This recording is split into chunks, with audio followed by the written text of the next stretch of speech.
be strong in this time, son. I'm a survivor. I will survive. I will survive. And I'm a firm believer.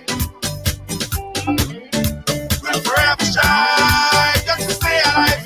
That simple means it. Nobody can hold me, man. Nobody can drain my energy. Nobody can hold me sick. I will let alone negativity. Nobody can hold me, man. Nobody can drain my energy. Nobody can. Nobody can. Everybody show me some strength. No weakness. Show me a man. Strength. No weakness. Show them who we are. Strength. No weakness. Show me a man. Everybody's strength. No weakness. Show them who we are. Not when you're old. Your enemies, they must tremble. Your enemies, they must tremble. Yo, not when you're old. Everything has to humble. Everything has to humble. I'm a go-getter. I just go hard. I just go hard. And I'm a kind of fella. Put my trust in God. Put my trust in God. That simple means say nobody can hold me, man. Nobody can change me.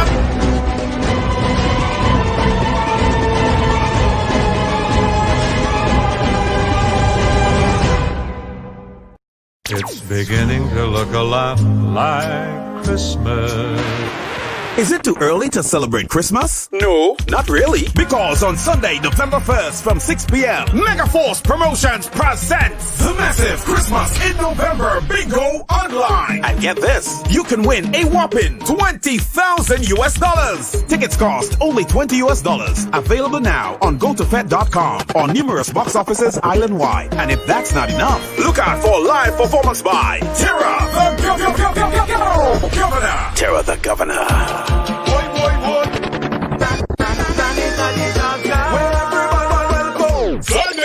Sunday, November 1st. Join the fun and excitement online. Play Waggity Virtual Bingo. The new way to play bingo. Yeah. You gotta be firm in this time, son.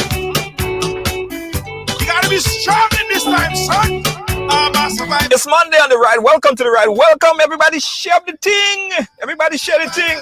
Everybody share the thing. Put it on your page because it's Monday. I don't know where I get the energy sometimes from, but I don't know where I get the energy sometimes from. You guys might know I should be like, it's Monday. It's freaking Monday, Jed. Jed, it's Monday. The only people that act like that is people who don't like their job. Like, it's Monday. I don't want to go to work, man. This thing, nah. But me, it's Monday.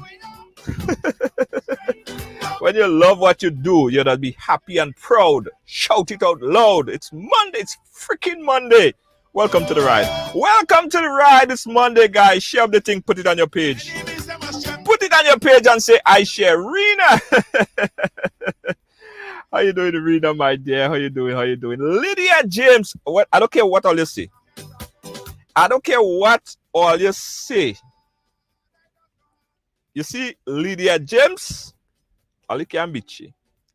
All you can beat Lydia James is like Facebook and Lydia James have a personal connection. It's like Facebook and Lydia James has a personal connection. Because as soon as we come live, boom, Lydia James. Lydia James. Well,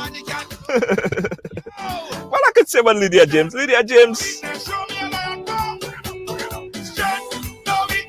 Yeah, Lydia James. Big up yourself. Always first on the scene. Big up yourself. And she's sharing up the thing too, man. Rachel John, you share up the thing, man. Big up yourself. Rena, big up yourself. You're sharing up the thing. I see you, Alice. Big up yourself. You share up the thing. Who else share up the thing? Tamika, you share up the thing. Who else share up the thing? Who else share up the thing? Who else share up the thing? Who else share up the thing? I didn't see myself yet, you know. Hold on. Junior George, you share up the thing. Yes, yes, yes. You share up the thing. Yeah, me, I share. Who else? Blessed afternoon to you. It's Frank. Yes, Gibbs, where you there? Doris. Maureen Charles, you share up the thing. If you share up the thing, say, I share the thing. I share the thing. Mavis Joseph, my good friend Mavis Joseph, how you doing? Kibbs, how you doing? Burbis, how you doing? I just love you guys. I just love you guys. For real, for real, for real. For real, for real, for real. No lie. You can't lie about things like this. Guys, today we have a good program for you. We have a freaking good program for you. Can I say that? I gotta be careful what I say on the program, because usually, you know, the management and them they're kind of not too happy when I say certain things. So, but I can say freaking. Yeah, freaking is not a bad word. Yeah, we have a freaking good show for you guys today. This is a two-part series today that we're going to be doing, and the purpose of this conversation that we're going to be having for this two-part series is basically to understand, right? To understand the scenario, to understand the lifestyle, to understand others, right? And you know, on Ridealong, we have a judgment-free zone here. We like to hear people's story. And you know, when we first started, when I first turn on this cameras the very first time, and I said that Ridealong Live, everyone have a story to tell. It's a pretty bold statement, wouldn't you say? And everyone have a story to tell is very true and is very bold. Meaning everyone, you, don't matter where, don't matter if you're bisexual, don't matter if you're transgender, don't matter if you live on the street, don't matter if you are homosexual, don't matter if you are heterosexual, don't matter what. You have a story to tell, and we welcome you because we want to understand. So last week, a week before last, sometime around that time, videos started to circulate on social media. My inbox got flooded with it. And after I learned what the content of it was, I personally did not look at the video, right? My staff know. My staff explained it to me, and I didn't look at the video. Because I don't like to, no matter who it is, I don't like to see other people engage in them kind of thing and them there, unless, well, I ain't gonna tell all you about my freaky side, but anyway, that's not the point. I didn't watch the video. And so a lot came out after this. After the video was released, there was a news briefing on MTV that basically said about the legal ramification that one could face, one who is involved in any kind of homosexual activities. We saw that video. I'm sharing it with you as a while too. So the video, as explained to me, showed two individuals involved in sexual activities. Happened to be two male. And I wanted to understand the bigger picture of the whole situation here. So I decided to start this conversation. And the conversation today will take on with one of my producer here on Ridealong Live. His name is Mr. Mo Franklin. He is one of the person behind the scene, and I don't know how we get Mo on the program today, because Mo never want to come in front of the scene.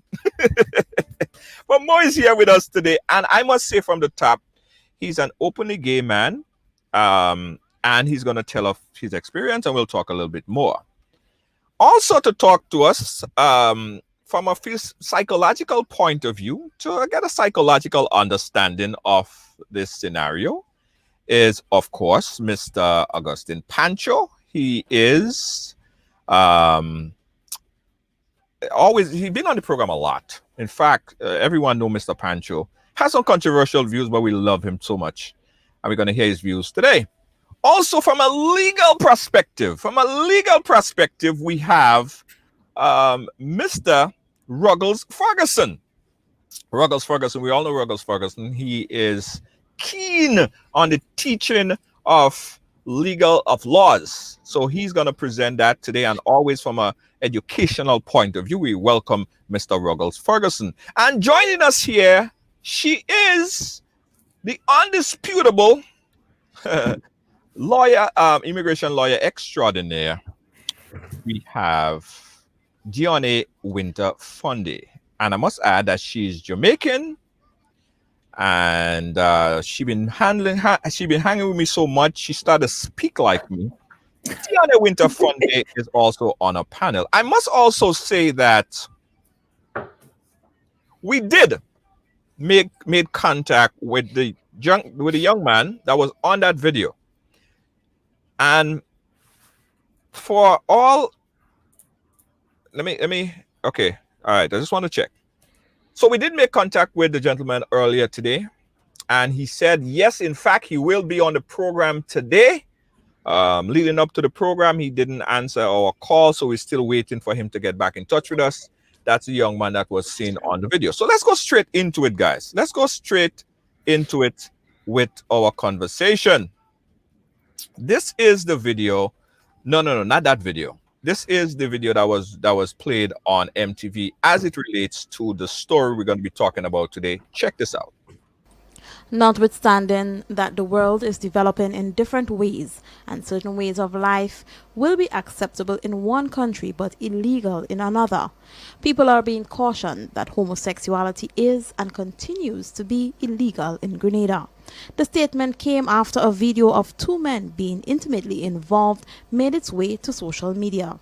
Officer in charge of the Community Relations Department, Vanny Cohen, says while the laws against homosexuality is not enforced regularly, it is still on the books, and those involved in such acts can be charged. Section 183 of our criminal code says whoever is convicted of unnatural carnal knowledge of any person with force or without the consent of the other person shall be liable to imprisonment for 15 years. Yes, I'm still speaking about the whole issue of lesbianism and homosexuality.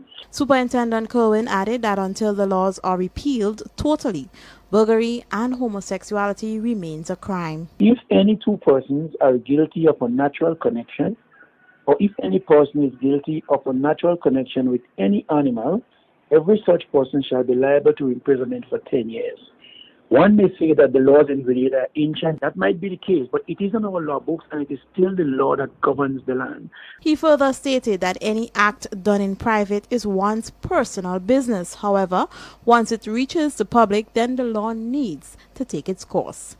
Superintendent Cohen says the Electronic Crimes Act is in effect, and people disseminating pictures and videos of people must be mindful that there are consequences for their actions. And so I want to urge members of the public, you need to know what you could and what you cannot share electronically or on social media, or what you can put out or not put out. With regards to the homosexual video circulating, Superintendent Cohen says the people involved can be charged following a full investigation. I am just stating the law as I understand it, and if there is sufficient evidence that depicts people in the act of homosexuality, I indicated that it is still a crime on our law books, and I am sure that it will be looked at if it comes to the attention of law enforcement. And yes, both persons involved in such act can be charged. It is still the law. A comprehensive investigation will be conducted into the circumstances which led to the dissemination of the video in relation to the Electronic Crimes Act. Cohen added that it is not just the act of sharing but also the intent of those who share, as the investigation will reveal whether or not the purpose was to ridicule those involved before charges are laid. For MTV News, Rachel Bain. All right, Rachel Bain, that's a story there from MTV. We'd like to give credit to MTV for that story. So we'll start with the panelists here. I think we'll take it from, they say ladies first. We're going to start over with Funde. Funde, we're going to jump to you. Funde, what's your general take on gays, lesbian, LGBT community and as it affect on the Caribbean region? So I've been very outspoken about what my beliefs are as it comes to the LGBTQ community. I support that community. I work very closely with that community, and I consider myself an advocate for that community. And the hypocrisy in the Caribbean and their antiquated, they're old ways of looking at same-sex couples, same-sex marriages, civil unions. I think it's deeply hypocritical, right? And we could even look at this from a business perspective. And I'll start with Jamaica. Jamaica is missing out on tons of business opportunities because of the endemic nature of how homosexuals are treated in Jamaica. It's not just, okay, we have anti-buggery laws. We also have a community that beats, brutalizes, shoots, kills, punishes this behavior. So I think it's super hypocritical. I work, like I said, I work very closely with this community, and I must commend you along with all the panelists for even broaching this topic, because I think it's super timely. So I must commend you and the Ridealong team for bringing this to the forefront. Absolutely. Let's talk about the from a clinical psychologist point of view. Pancho, what's your professional take on gays and lesbian, the LGBTQ community in the Caribbean from a clinical psychological point of view?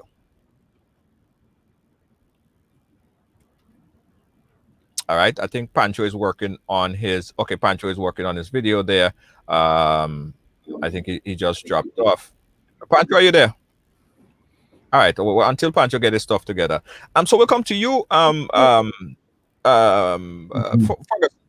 a legal perspective, we saw the video there, and it outlined that these two individuals could have been arrested for the act of the video circulating on social media. Speak to us from a legal perspective.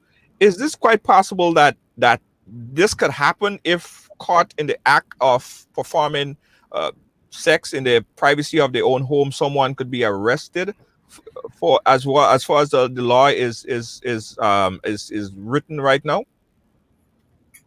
Yes, Junior. Well, thank you, first of all, for having me and for addressing this very important topic. And since probably 2016, between 2016 and now, there have been several developments as far as the law relating to what is commonly described as sodomy and buggery is concerned. The comments of Superintendent Kerwin, and I noticed he broached it from not necessarily his own personal views, but the law as it stands on the books now, Section 183 of our criminal code, defines buggery basically as an illegal act, and it carries a maximum of 15 years in prison. And buggery, as defined, means anal sex, sexual intercourse between two individuals, two male individuals, and it's still on our law books as a crime.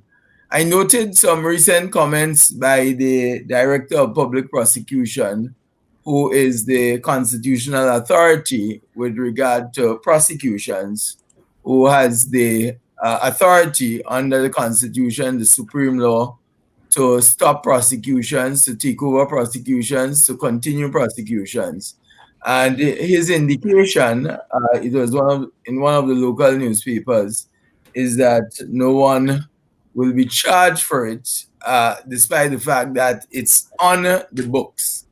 And that is to be seen in the context of recent developments with respect to the law, because it started probably in Belize in 2016, when the Chief Justice there, Kenneth Benjamin, declared the Belize Penal Code that dealt with buggery to be unconstitutional.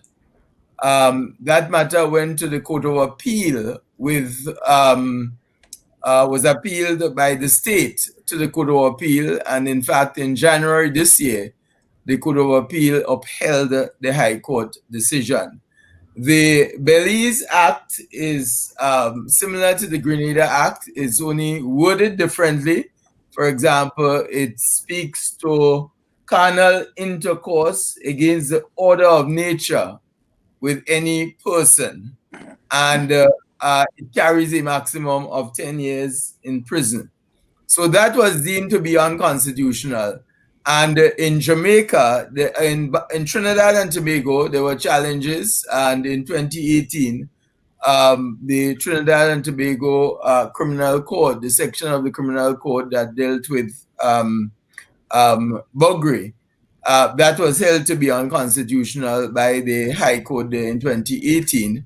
I know it has been challenged in Jamaica also. I believe it's Maurice Tomlinson, an LGBTQ activist who brought up the challenge. So it has been deemed to be unconstitutional in a number of countries. I know in the Eastern Caribbean, there have been challenges in Dominica, in St. Vincent, sometime last year, July or thereabout. And those matters are yet to be heard and determined. But based on the law and where the law is going, based on the supremacy of the Constitution, and in Belize, for example, they dealt with the right to human dignity, right to human dignity, right to privacy, right to privacy of your home and family life, and grounded it in constitutional principles. In other words, fundamental human rights principles that based on those rights enshrined in the Constitution, those provisions of the criminal code are invalid. And as we know, the Constitution is supreme. Yeah. So that seems to be the direction that courts are taking now in the region. And as I said, it all started in 2016 in Belize. All right. Point taken there. Mo, I'll come to you because among all of us here, and as I stated from the top, you are an openly gay individual. What's your take on understanding and just give us an idea of how it feels to be in the Caribbean, be a gay man living in the Caribbean, with all the things that's over you, you know, the criticism. Just tell us about the feeling of it and how you characterize it. Unmute yourself, Mo. Sorry.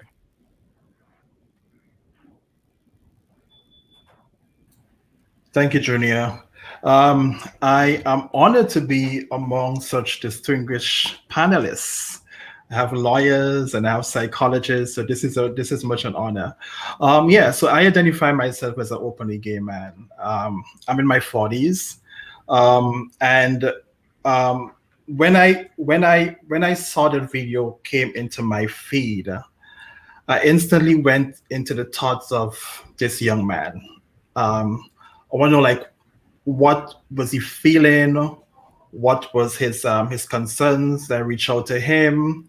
We were able to speak, and it's very troubling. And I wonder to myself if it was a heterosexual couple, if that video would have been out there. And I'm sure there are videos out there, but if there would have been so much backlash and so much attention to the video. When I was growing up in Grenada, it was really hard. Throughout high school, throughout primary school, throughout going to national college, the IFE, there were so many things that I had to deal with.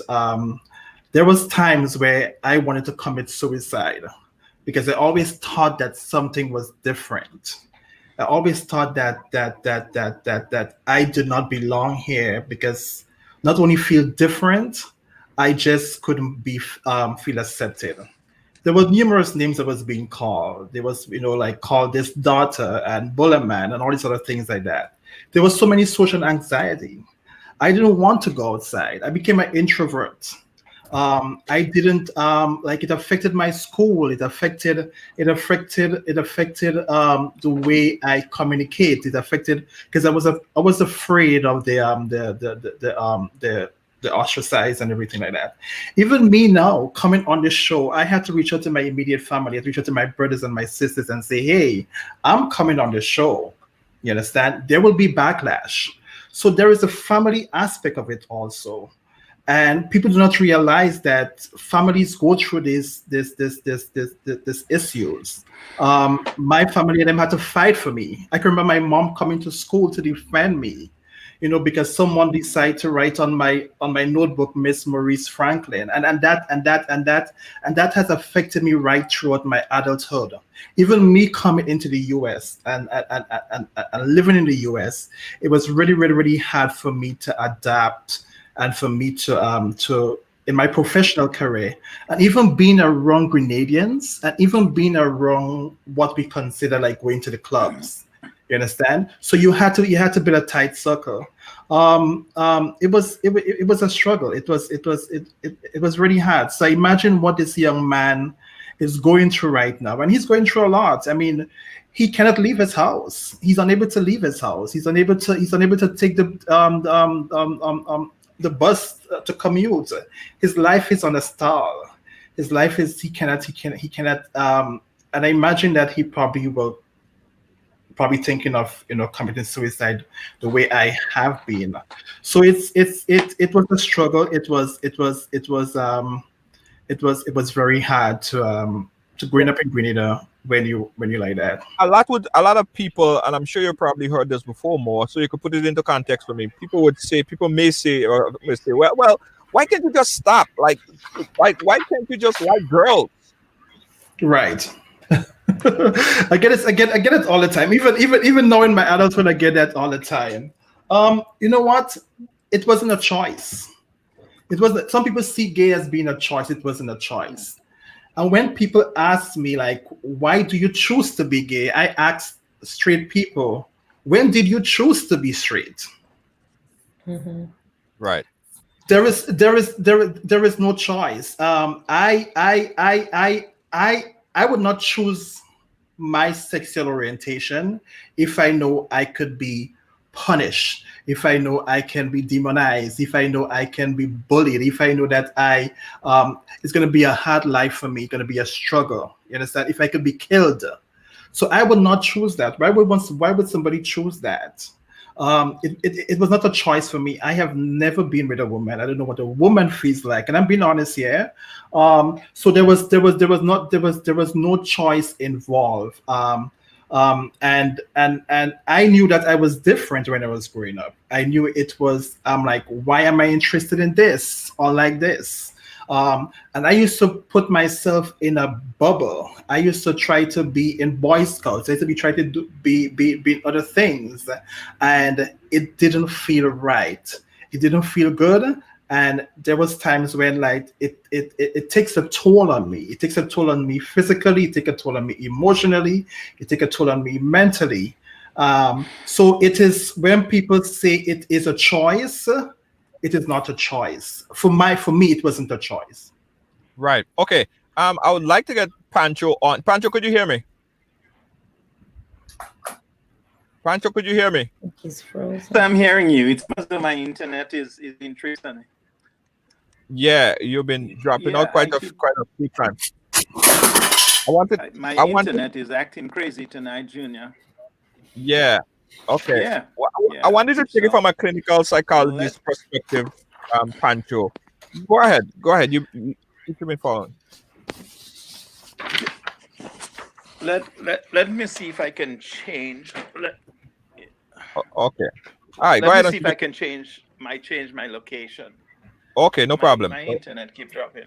Yeah. Okay, no problem. No. Guys, I want you guys to participate in this discussion as well, right? We're talking here with this is part one of getting to understand a bit about being gay in the Caribbean, and we have a open panel here. We have Mo.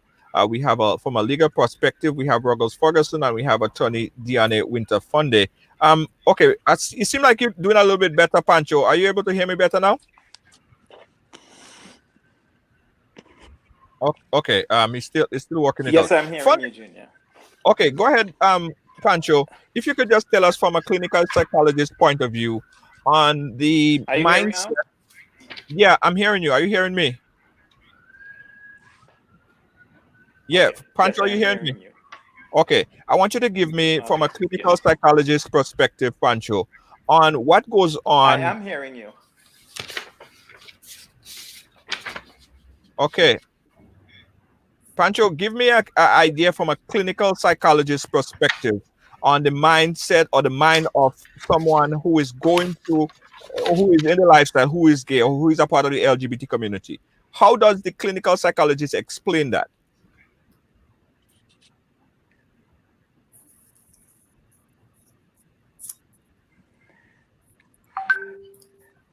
Okay, Pancho is not really hearing me too well. So we're gonna go to Fonde. Fonde, you from Jamaica, and it's very, very, very. I mean, in Jamaica, we all hear all the songs, all the entertainers talking about it. How is it viewed in Jamaica, and how is someone revered, and what's the lifestyle? I mean, being in that community, you're hearing about it. What is it like? So Jamaica has like a two-tiered approach, because if you're lesbian, it's almost like you're celebrated to some extent. So gayness means two men in Jamaica. Gayness also means pedophilia, right? They always think of the same sex as being two males, or these men are attacking our children. Right, so that's some of the hypocrisy that goes into it. Gayness in Jamaica is not loved, it's not respected, even though there is a very robust gay culture, but it's kind of hush hush, right? The downloads, the potential married men who carry on with these relationships. There have been some movement with Jamaica as it pertains to the anti-buggery laws, as Attorney Ferguson has stated. However, I think with a country like Jamaica, you have to separate the issue.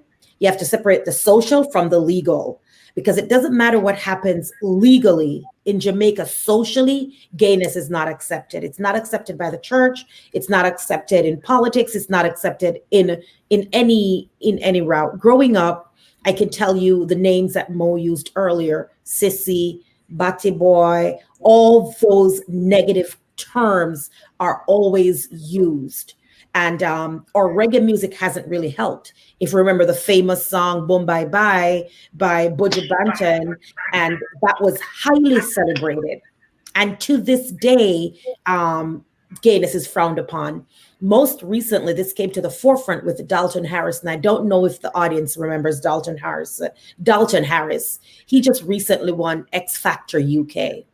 That is a big deal in the Caribbean, to go onto an international stage and win at that level, compete and win. Dalton won X Factor UK, and Dalton, everybody always thought he looked feminine, because you know how Jamaicans, they think they can tell what gay looks like, right? Oh, he looks feminine, so he must be gay. Well, Dalton has not been welcomed by the Jamaican community, even though this young man went off to England and won X Factor. And he came out as being pansexual, and he has not been welcomed in 2020 by the Jamaican community. So gayness as a social issue in Jamaica is probably 50, maybe 60 years behind the United States. There's some people in Jamaica that can kind of function because they might hold corporate jobs, right? So they can kind of live their day-to-day life. And there's others, like what we know as the Gully Queens. I don't know if anybody's familiar with that social class, the Gully Queens. It's essentially gay men that have been put out by their families from all across the island, meaning a parent. Mo, I'm proud when you said your mother supported you, but you'll have a parent or a family just turning out somebody for saying they're gay, meaning leave the house, leave the community, don't bring shame to the family. So gayness is still frowned upon highly in Jamaica. Yeah. All right. So I think we got Pancho back on now. A more steady connection. Yeah. So Pancho, give me an idea, as I said, from a clinical psychologist perspective, inside the mind of someone like my friend here with the video, and just a general person that is gay in the Caribbean. Tell us about the mindset and how a psycho analyst like you psychoanalyze someone in that position. Thank you, Junior. And my internet has been acting up. I think my internet is acting up like a Christian today. It is it is very, very interesting. First of all, our learned attorney Fondu, she started off. I want to just go back a little when she uttered the words that she applaud all those of us who are participating in this discussion, because to embrace a discussion like that does come with a lot of repercussions. Yes. Persons who are tuned in and those who will hear about the topic tonight are definitely going to have some words to say to many of us, either directly and or indirectly and through Facebook, etc. But Junior, growing up as a very conservative Christian in Grenada, I could understand the psychological and emotional turmoil that go through every person who is gay or lesbian or who practices an alternative sexual lifestyle. And there is no question. So you ask about the psychological impact of living as a gay person. Now, I don't know what it is from experiential knowledge because I'm heterosexual.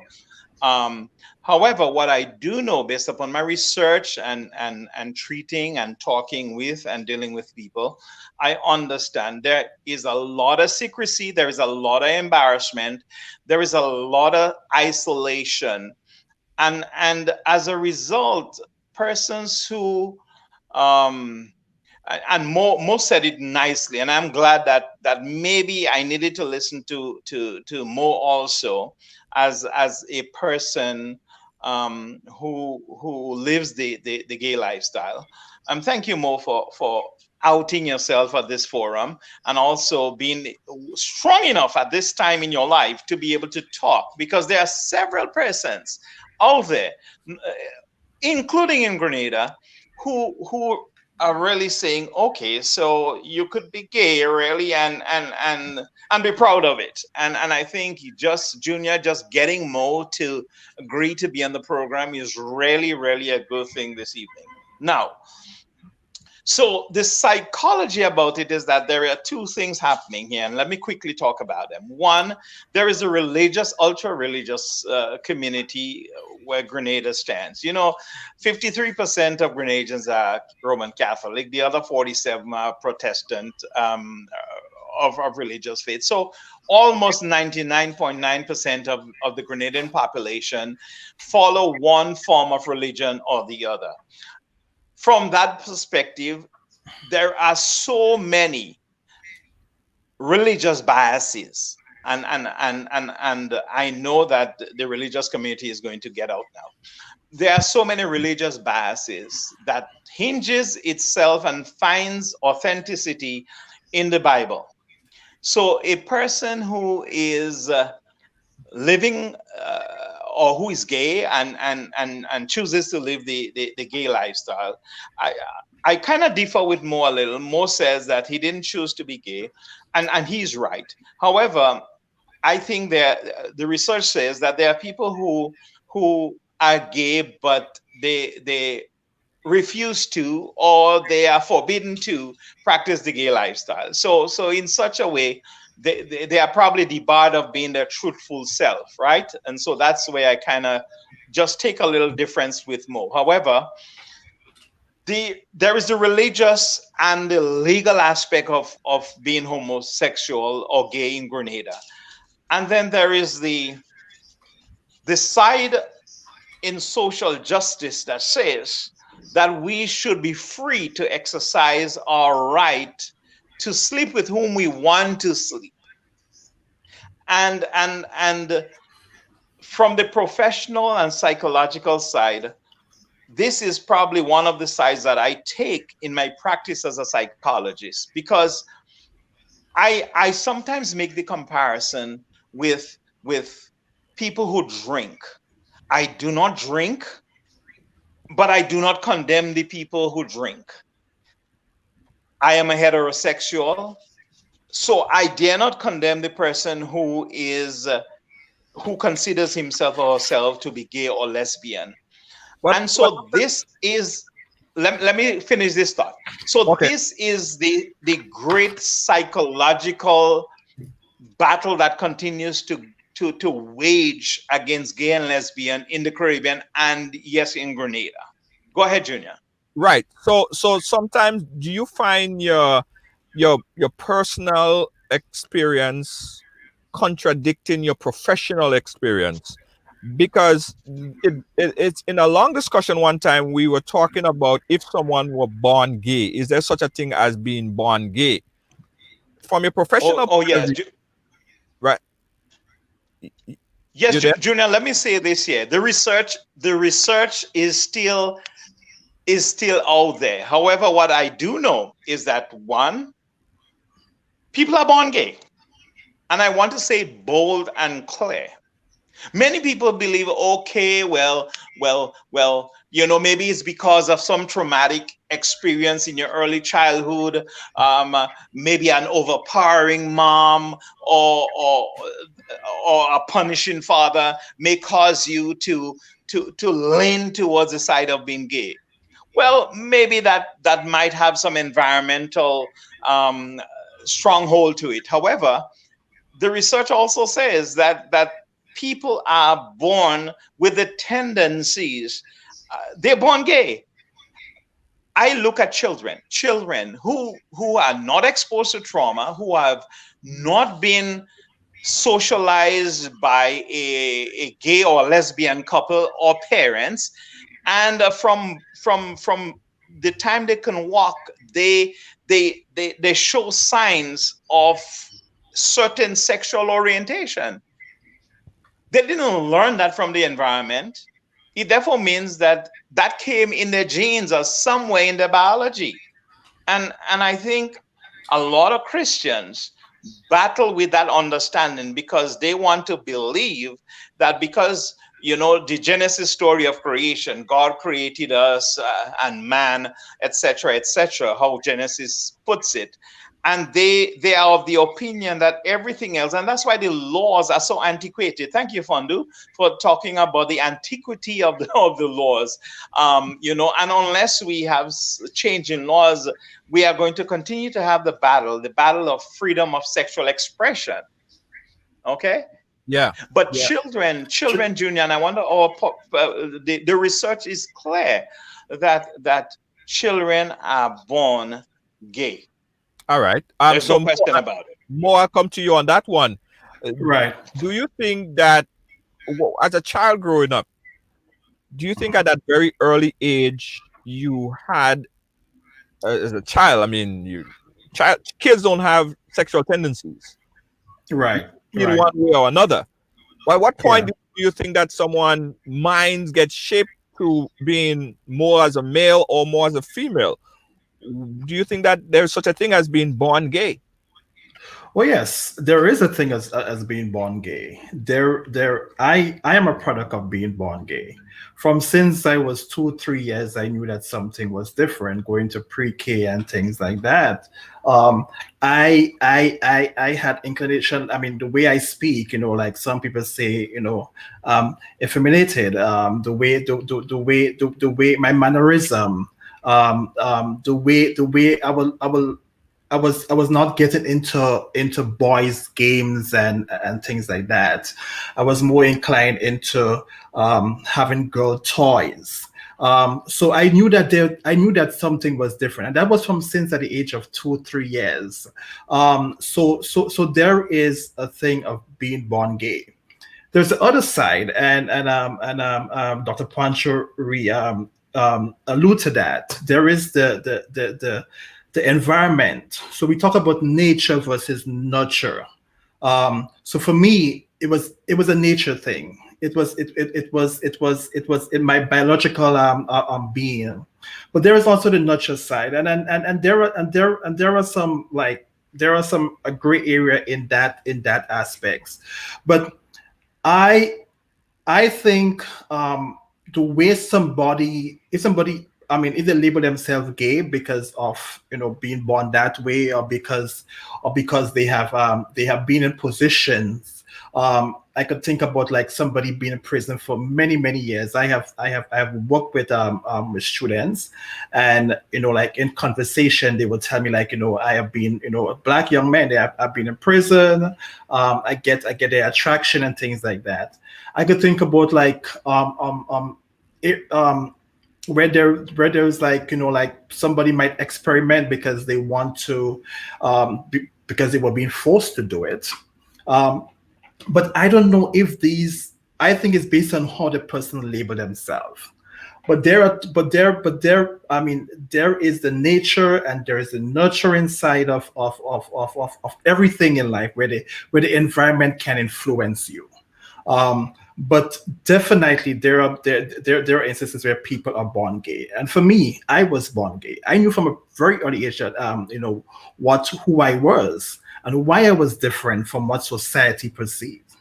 Well, yeah, okay, because I actually a very personal story because I understand the born gay or not born gay. It's a debate. The jury is still out on that.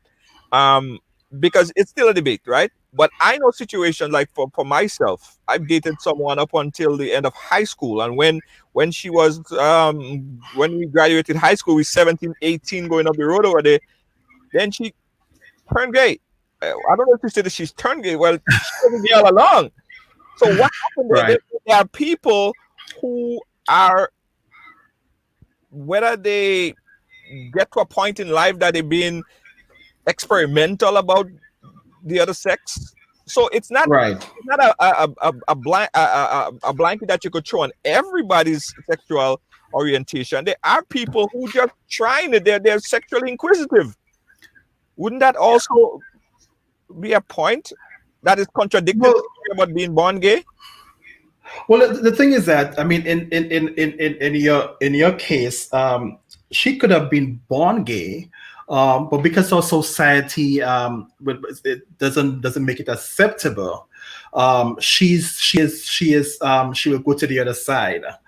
She will sleep with somebody from the opposite sex, and now that she's of an age where she feel comfortable to accept her sexuality, she decides to choose who she is, and that's how it happens sometimes. I think some you know I don't think I have to be very careful.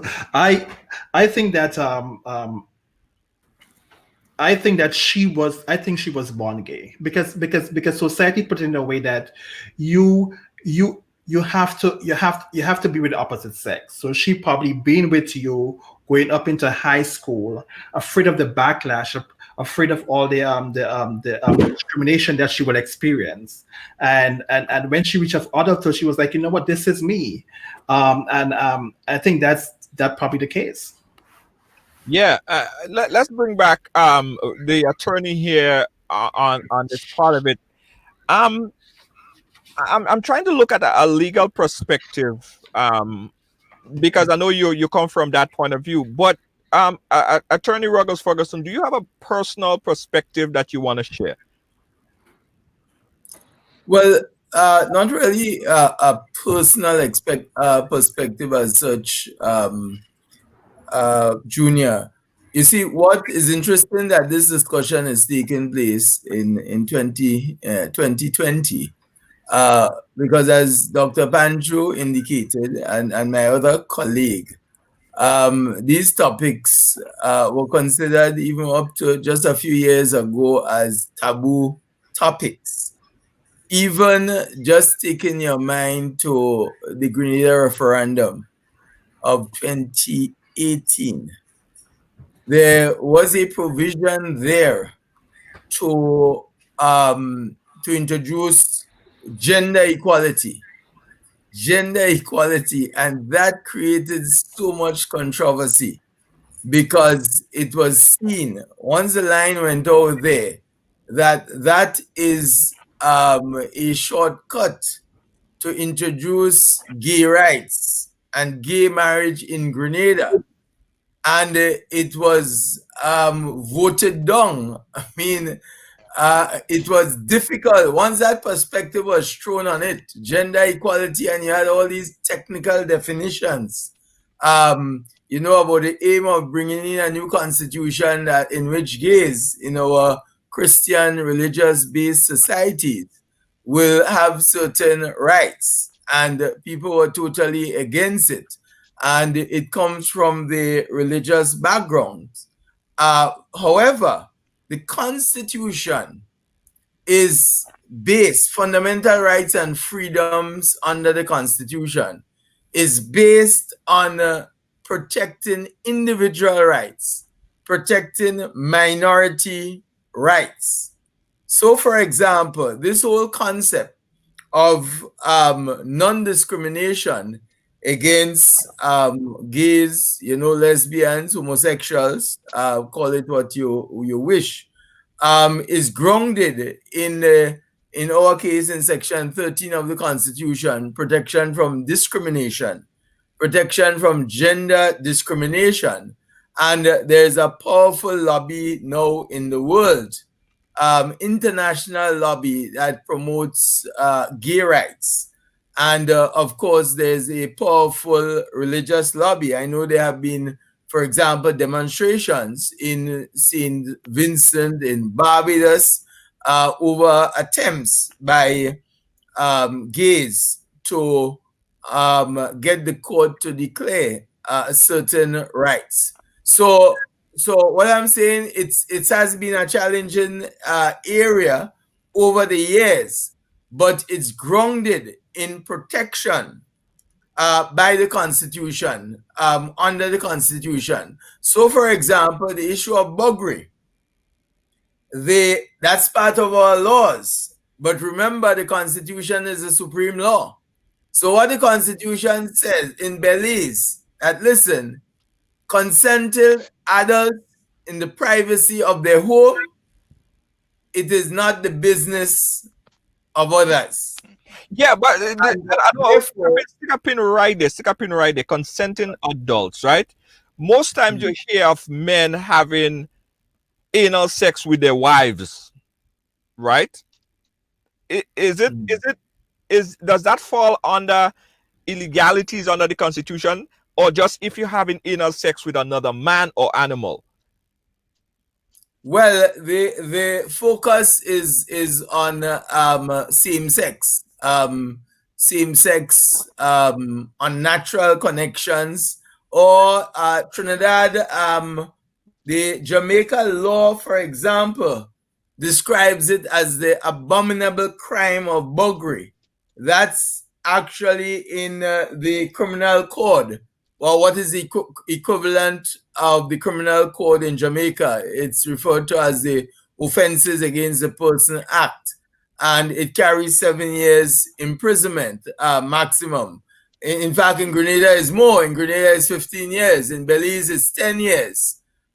In Trinidad, where the law was struck down, it's 25 years. And the constitutional motion, as I mentioned earlier, was brought in 2018 to strike it down. So more and more, the courts are looking at it from the perspective of individual rights and in the context of gender discrimination. And note that there's no need to change the Constitution for that.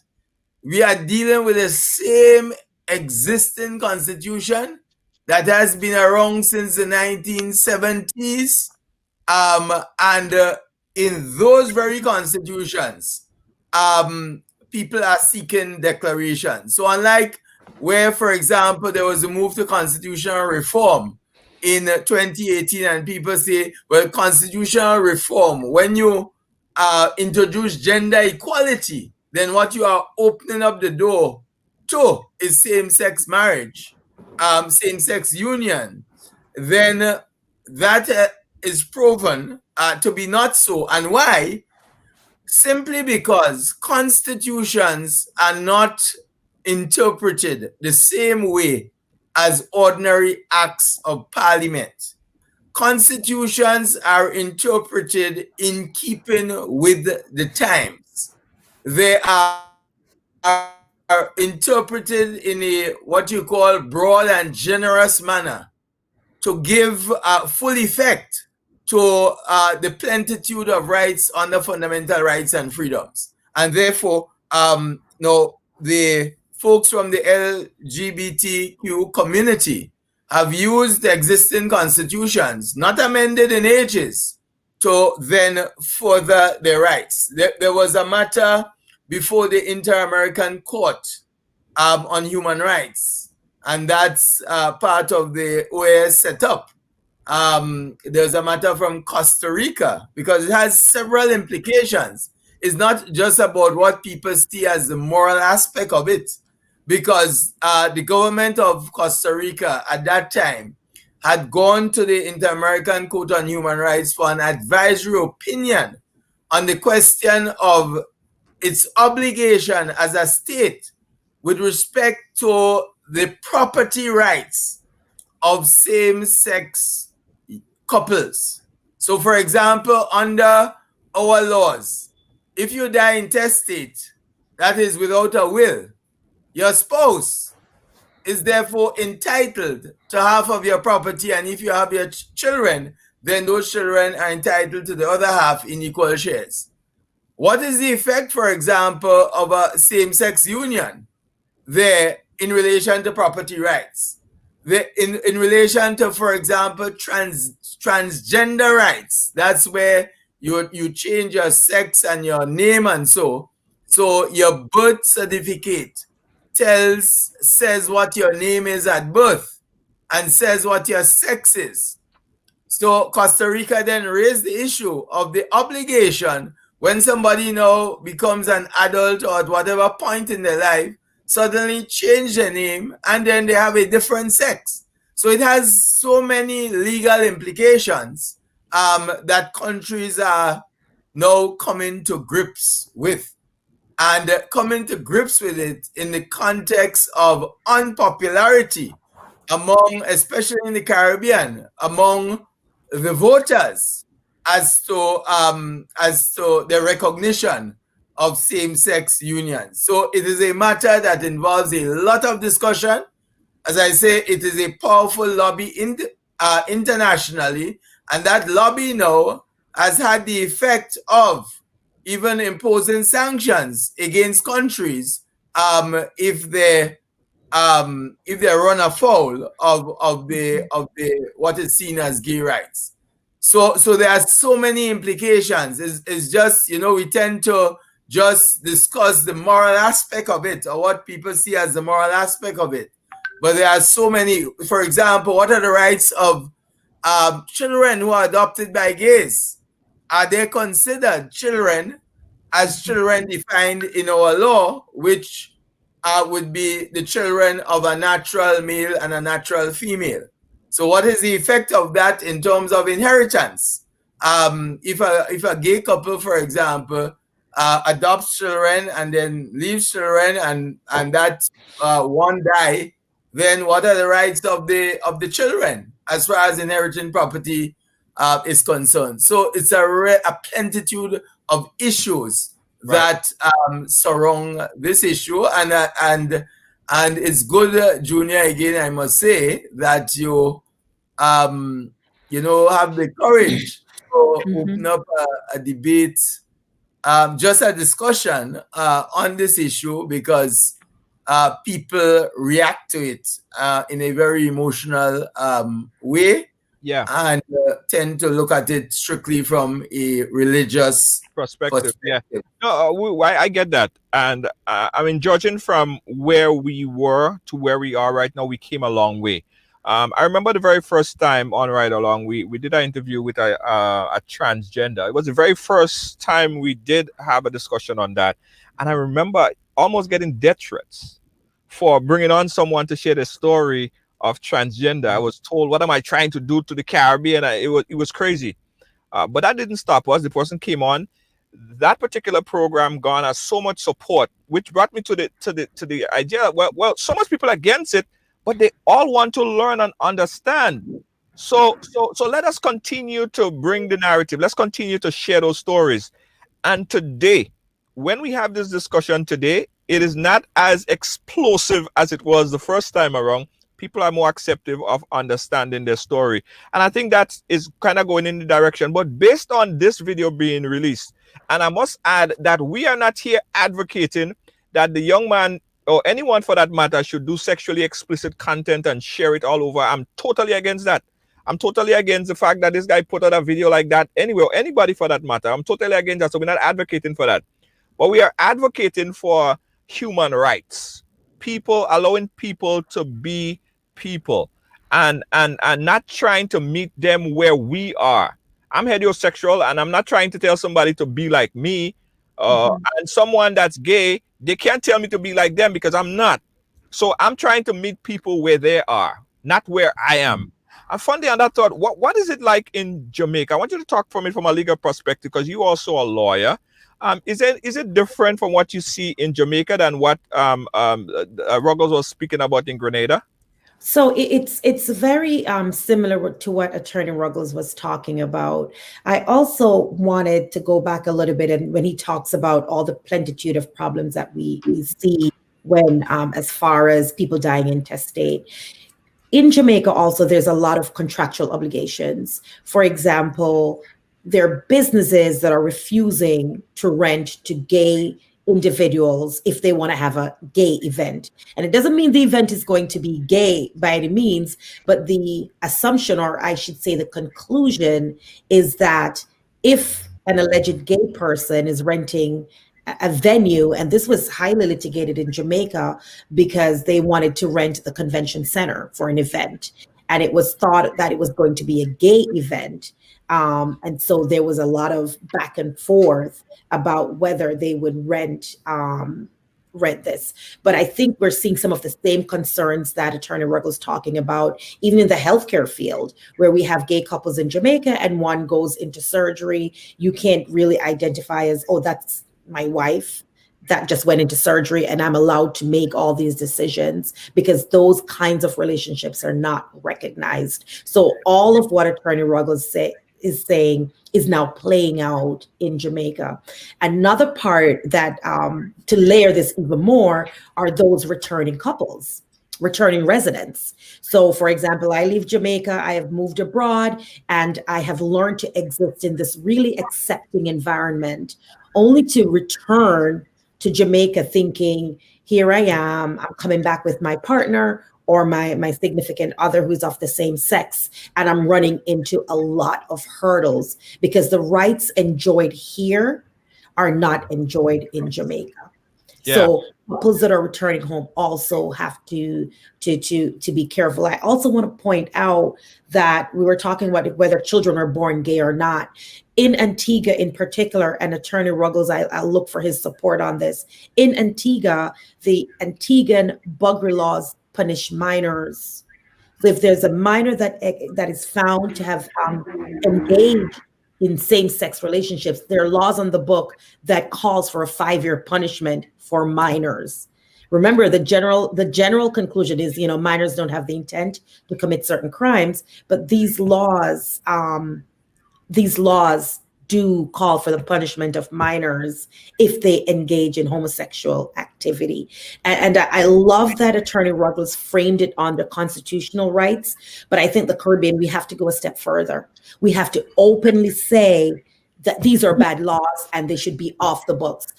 When laws are bad, we change them. There were laws that said women couldn't vote. We changed it, right? Yeah, but let me tell you, that it's not so easy.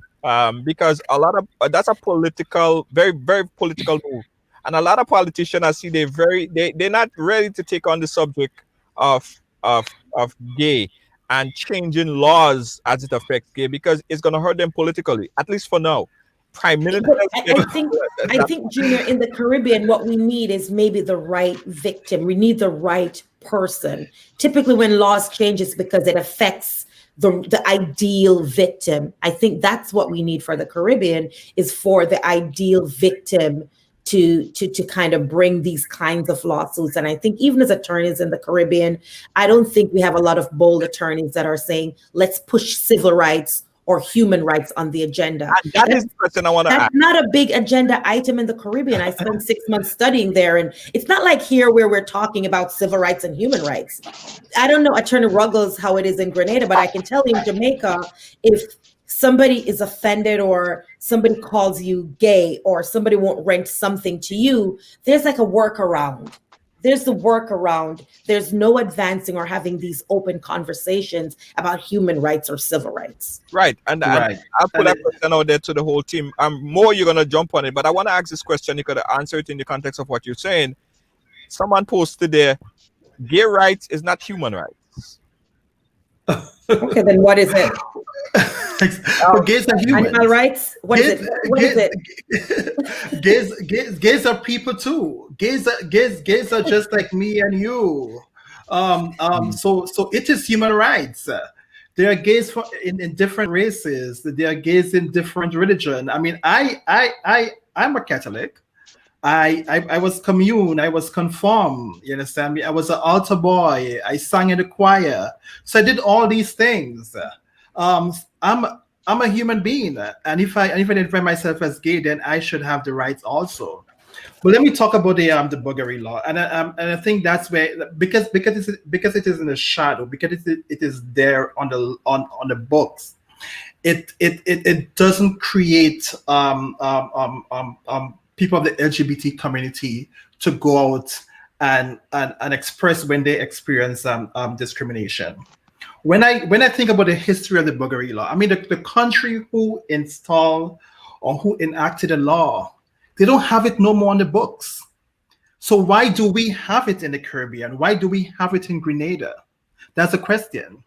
And it has, I mean, if you look at the history of the buggery law, it was enacted in 1530s. 1530s. That's so many years ago. The world has changed. People have changed. People has evolved. When I was growing up, gay wasn't a term that was associated with the LGBT community. It was a term that's saying of being happy. You understand? But now it is be part of the LGBTQIA community. And when Henry V did a law, he didn't do it to punish gays. He did it to punish the Catholics. Because the Catholics was the one who was in control of England.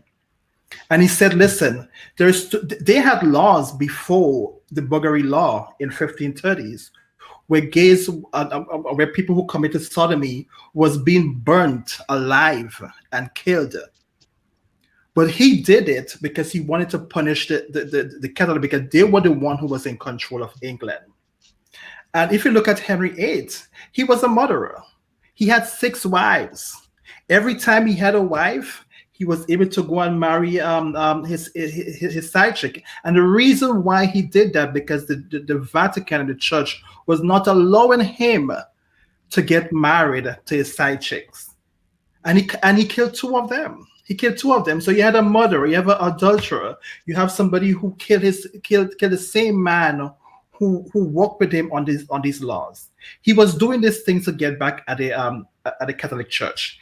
He was doing this. He was upset. He was mad, and he felt that the Catholic Church had too many of a reign over England, and because they were not allowing him to get married, he decided to form the Church of England, which is the Anglican Church. So the reason I'm saying that is because the buggery law, was not done to hurt gay people generally. And secondly, the country, England, who created the law, is no longer there.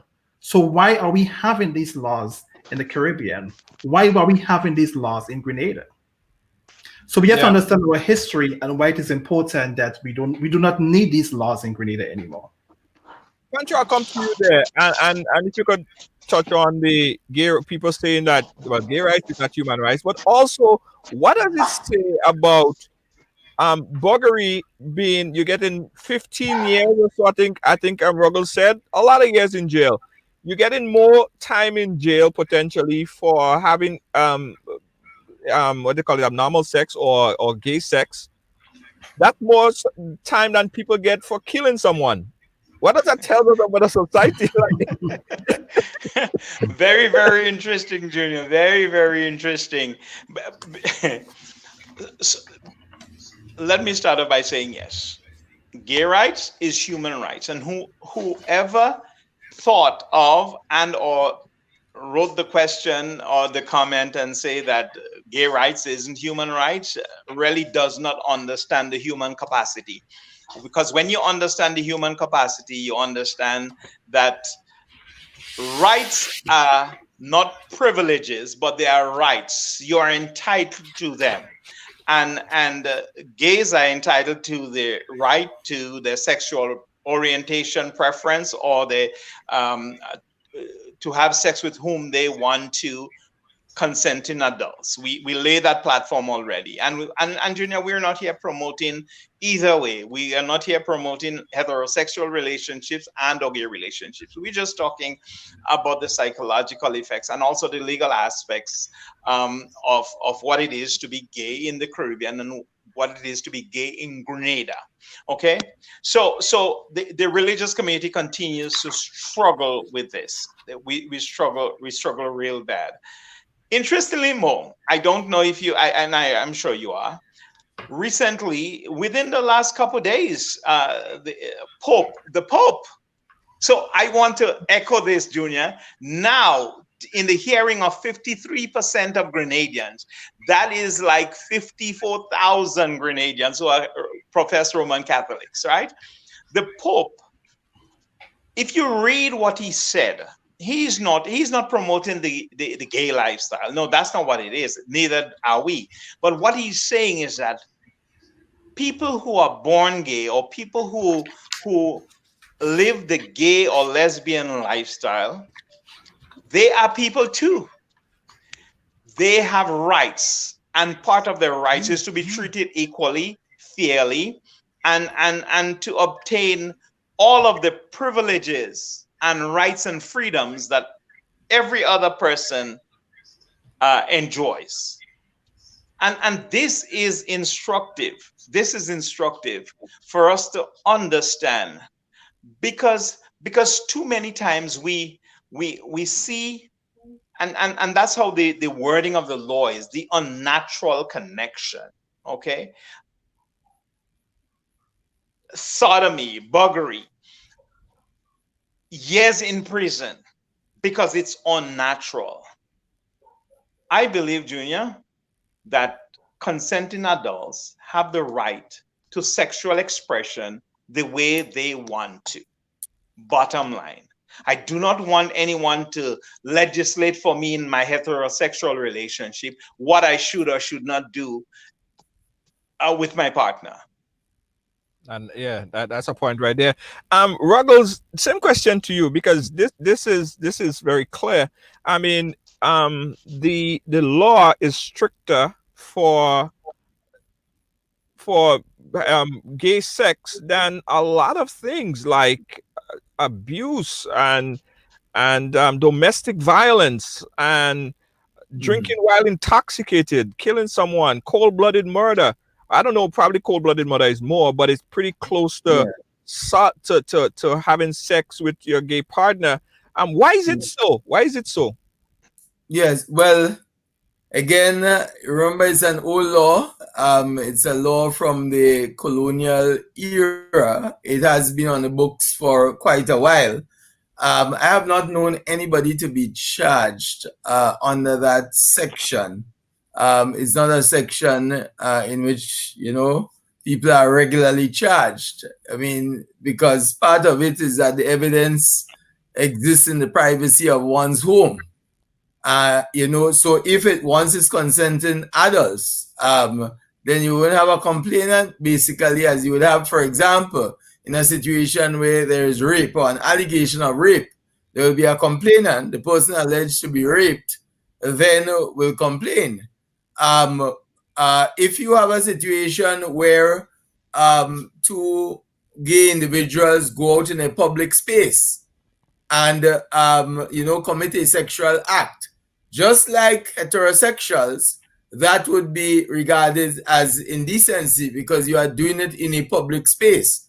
So the issue even of charging and gathering evidence against persons who allegedly have anal sex, then even that is a challenge unless one is complaining that the other raped them.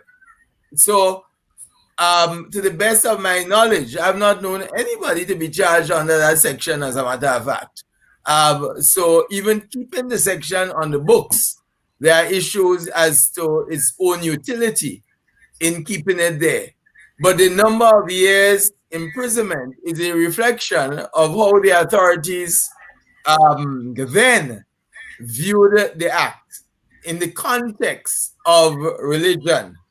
But we are all, despite all the religions in society, we are basically a secular society. And that's why we have independent constitutions. And that's why the constitution protect individual rights. It was said that somebody may have made the point that gay rights are not human rights, but the law treats it all over the world without exception as human rights. And you have all these conventions on human rights, apart from the individual constitutions in the different states. You also have these individual conventions that most of our countries have ratified.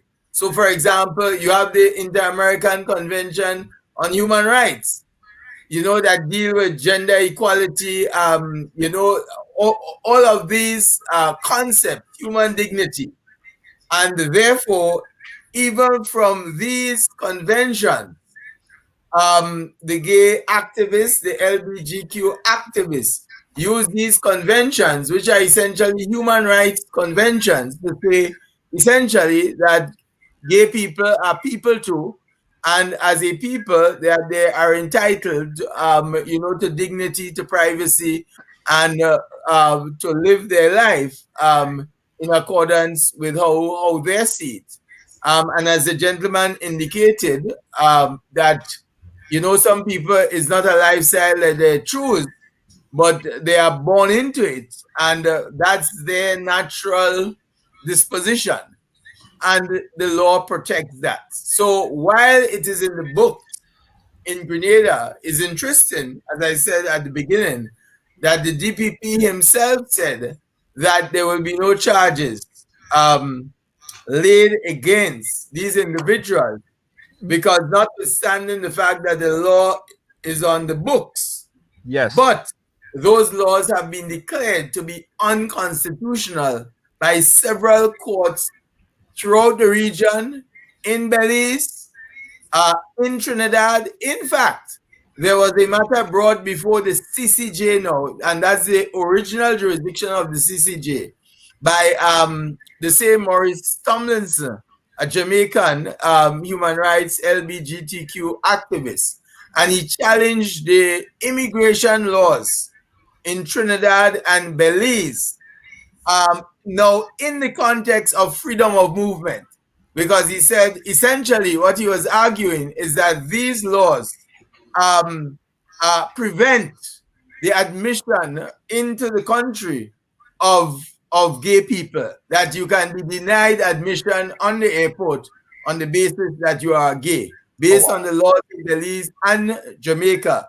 Though he did not succeed, but not because the CCJ felt that the country had a right to deny gay people. In fact, it recognized that it did not have a right to deny gay people, but it made the point that he was not prevented. So it's not a situation, he just came on the basis that the law is on the books and one can be prevented. Yeah. But no one was prevented, and he was not prevented, and therefore his action failed on that basis. But he brought it in the context of freedom of movement. And I just want to make one point, because I realize time is going. Yeah. Junior, I just want to make the point that the issue, now there are two issues from the circulation of the video that are separate issues from a legal standpoint. There is the issue with the act. I didn't see the video. In fact, I just heard about it within the last 2 days about some video circulating, and I saw the comments in the newspaper. But so there's that aspect of it.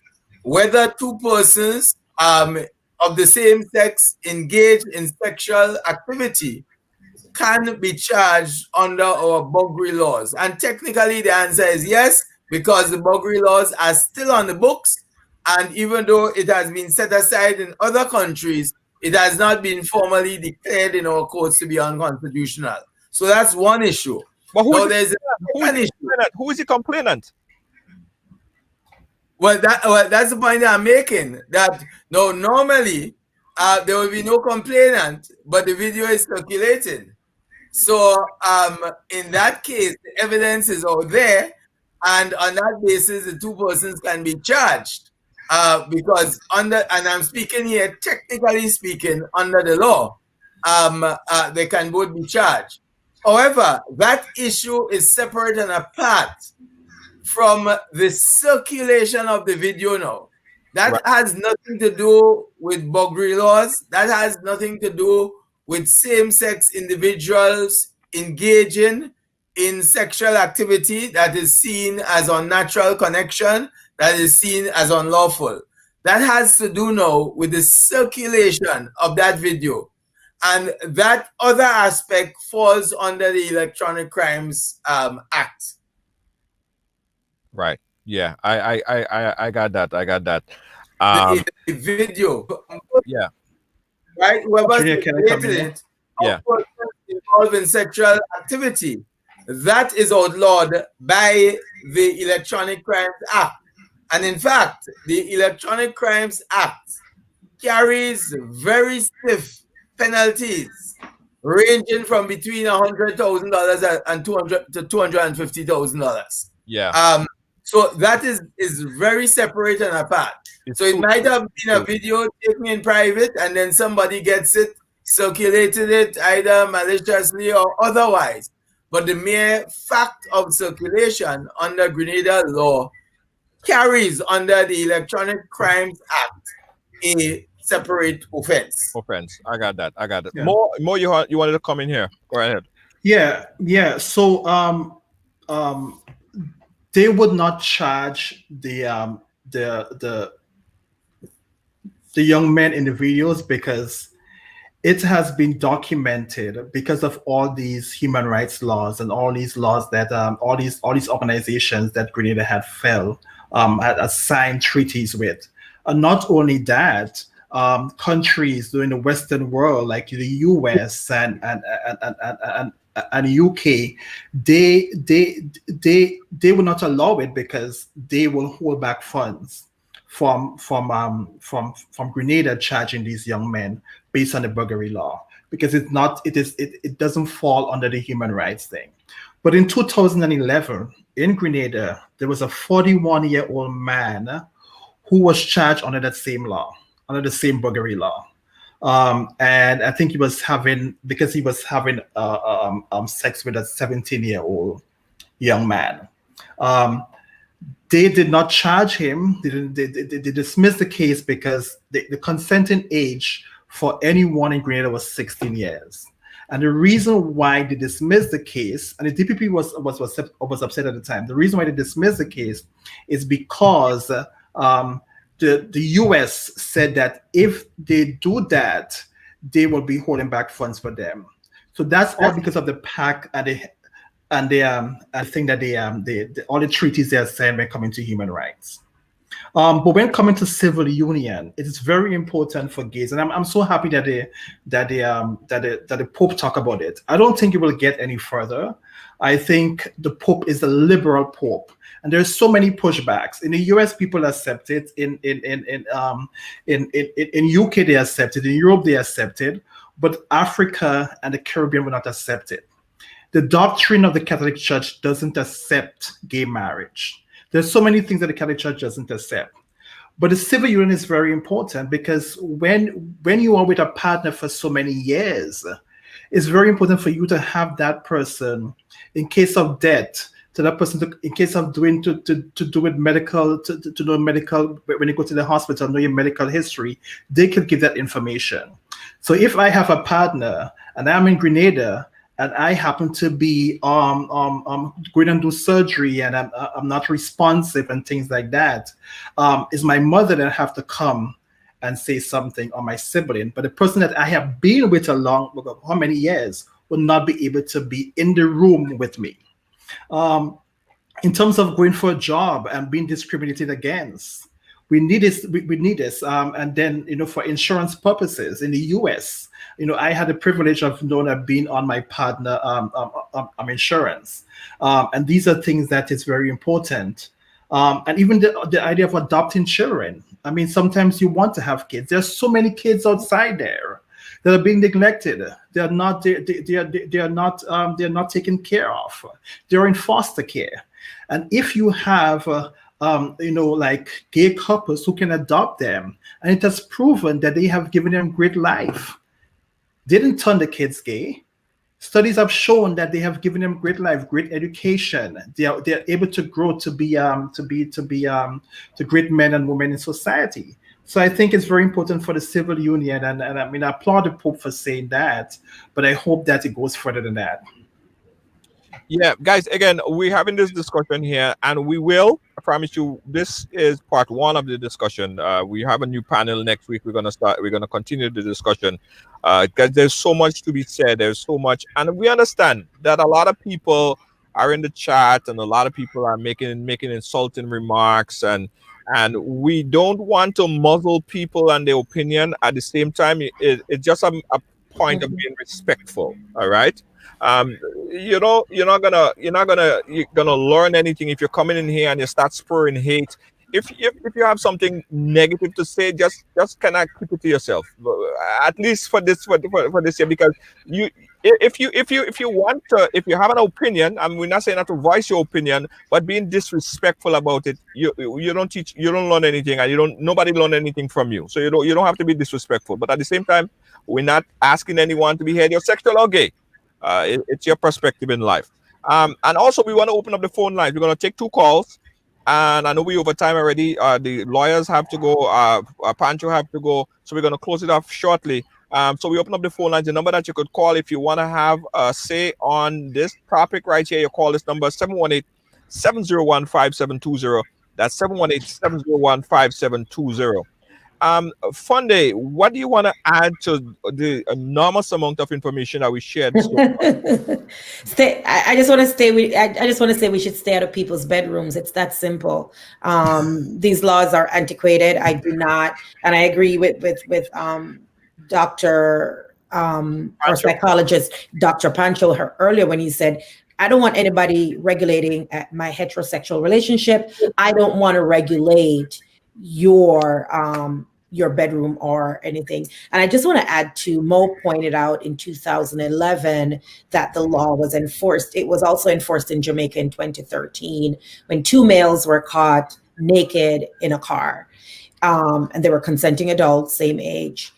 But they pled down to indecent exposure. So the laws, they're tiptoeing around it. And I don't think it has been enforced since. I'll have to do some more in-depth research, but this was enforced in 2013. And I want to commend also the leadership in Jamaica. The Prime Minister came out openly in 2018, and I find the fact that I am excited with these little announcements strange, because I live in the United States, where if somebody comes out and say, I'll hire a gay person, I don't even pay attention to that. But the Prime Minister of Jamaica, the current Prime Minister, came out and said he will hire gay people for his cabinet. Those, to me, are steps in the right direction. They're absolutely steps in the right direction. And I'm hoping they continue. I'm hoping they continue.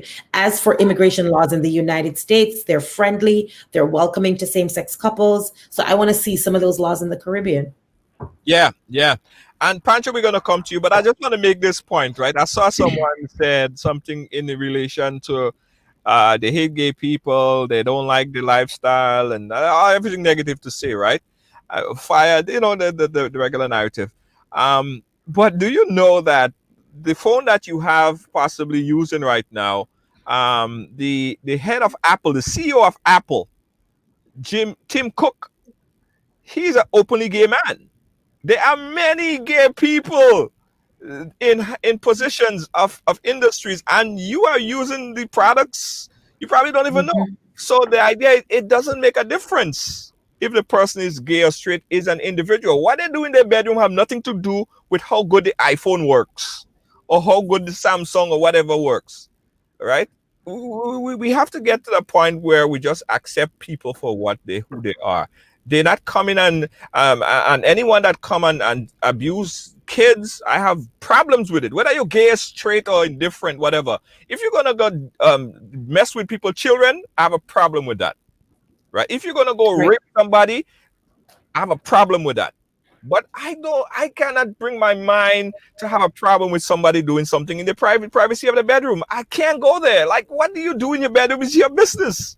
It's not my prerogative to dictate what you do in your bedroom or police your bedroom. I worry about my bedroom, you know what I mean? Which I have to clean because I just got a call and my bedroom is a mess. But that's another story. Pancho, we're gonna come to you. A lot was said here, Pancho. Give your piece on it. Let me say this here, Junior. There is no question that the discussion about gay, lesbianism, or LGBTQI lifestyle is going to continue to be a sore talking point for the Caribbean and certainly Grenada. Um, it is a novel idea. It is not a novel practice because gay lifestyle or gay practices and lesbian practices have been part of the fabric of Grenada's history forever. However, it is a novel. It's a novel thing about the lifestyle and talking about it. It's novel. It's new. In other words, it's new. And so we may have to give a lot of people a lot of time. Certainly we talk about the freedoms that people have in the United States and Europe and certain parts of Europe and Canada. And all these came with a lot of patience and a lot of forbearing and a lot of um, advocacy. And I think the Caribbean is well poised at this time because um, the conversation has to continue. Interestingly, let me add quickly that when you look at families, because I'm talking about the psychology, yeah. When you look at families in Grenada, families are willing and they put out themselves for members of the family who have committed gruesome murders and domestic violence perpetrators, incestuous perpetrators. Families are willing to embrace and work with and love and show empathy to members who have violated the rules and laws of society in copious measures. They are willing to.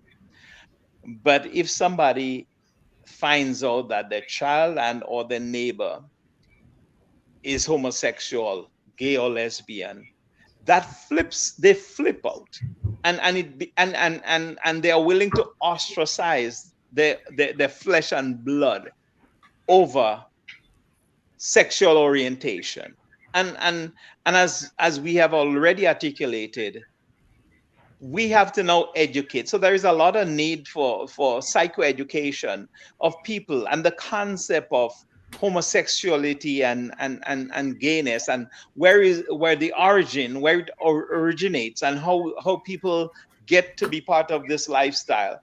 So a lot of education, Junior, but the psychology and the emotional stressors will continue because religion and gays and lesbian lifestyle, they will never there will never be a symbiotic relationship between the two in Grenada, and not very soon. And that's going to be part of the struggle that we are going to have. Well, when I say we, I'm talking about society on a whole and persons who are living the gay lifestyle. All right, all right. Point taken right there. Mr. Ruggles Ferguson, we're gonna wrap it up with you in this part one. What do you want to say in closing, Mr. Ferguson, on where we are and where we've been and where we're going?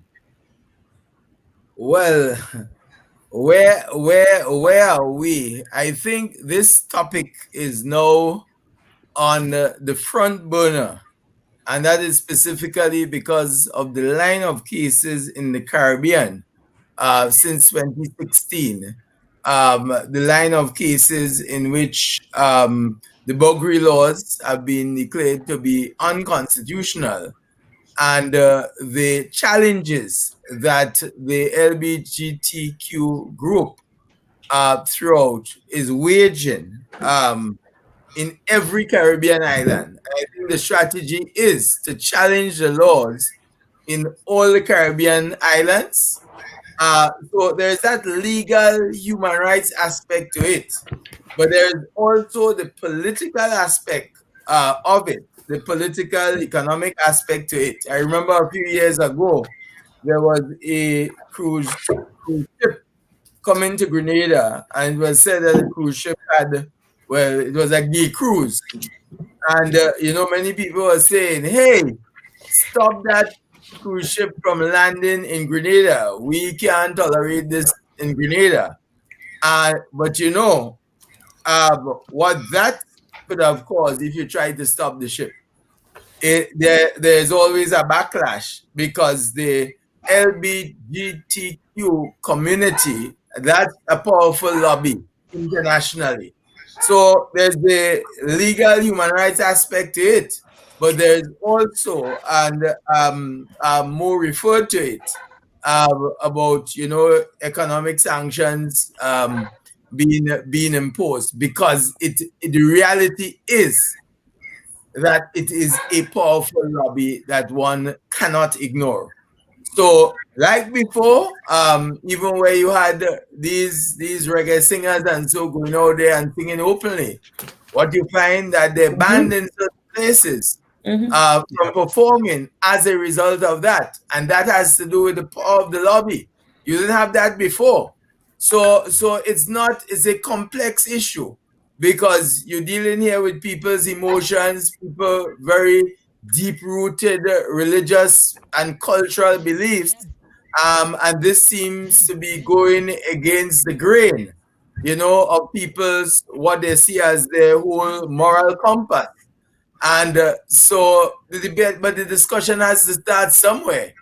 And it is good that the discussion has started, because, again, it comes back to the issue of tolerance, and being able to accommodate different viewpoints, even though you may not subscribe to it.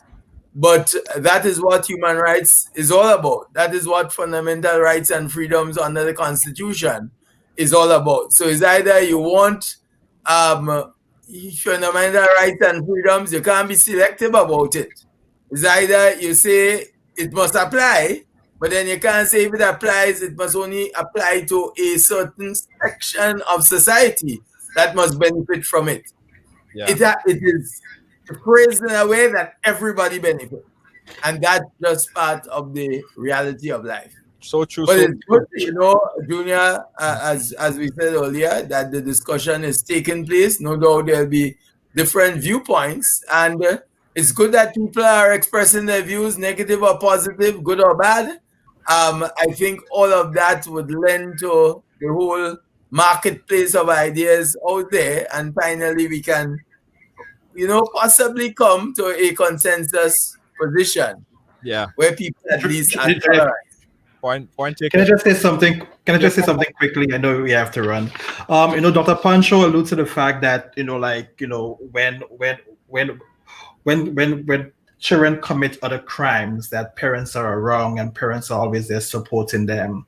One of the things I want to mention is that I think Caribbean parents love their children so much, regardless of whether they're gay or not. They love them. They support them. But one of the biggest thing is that they are more concerned about what the neighbors would say, what society would say. and they're doing this as a way of a protection because they know the world outside there is brutal. They're like, let me, like, it is terrible outside there. I'm gonna throw you out. I'm gonna, like, I can't be around you because it's what people are saying, and they love the trend. But something I want to bring up is that when we encourage homophobia, there's so many things that could affect Grenada and the Caribbean. It's okay for a young man to cry. You understand? Don't say boys do not cry. Don't let they reject the feminine qualities. And what happens is that when you see they can't express the emotions, that's why there's so many toxic masculinity crimes that is happening. Because that's the only way that they know how to do it. It's like to kill each other. And when I'm sure in the nursing industry in Grenada, in the healthcare industry, so many jobs are tied with in terms of the gender. How many men in Grenada are going to be nurses? We need nurses.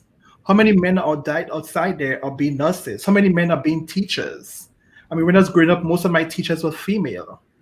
So these are the things that we need to consider. Like if we work on controlling homophobia, I know it's very hard, it's very difficult, but at the same time, Grenada and the Caribbean can benefit so much because so many of our talents are running away. So many of our talents are being in the Netherlands, are being in the US, are being in the UK. That's where we are running to. And these countries are taking the benefits. So this is my final call, and this is what I have to say. Yeah, and point well taken. I don't know if you gave a final closing remark there, Attorney Dione Winter-Funde, but I think it's a good start to this discussion of being gay in the Caribbean 2020. We promised that as well, we didn't promote it, but he said that he was going to be on, but he didn't show. Hopefully he could add some clarity to it because this is part one of the discussion. Next week, we're going to have a brand new panel and we're going to talk a little bit more in depth about it. So Attorney Dione Winter-Funde, I don't know if anything else you wanted to add. No, just to commend the audience that hung around, even the ones that were posting the negative comments, they hung around. So I know we have piqued their interest. I know they're curious. And, it's like when a sinner goes to church, we don't throw out the sinner.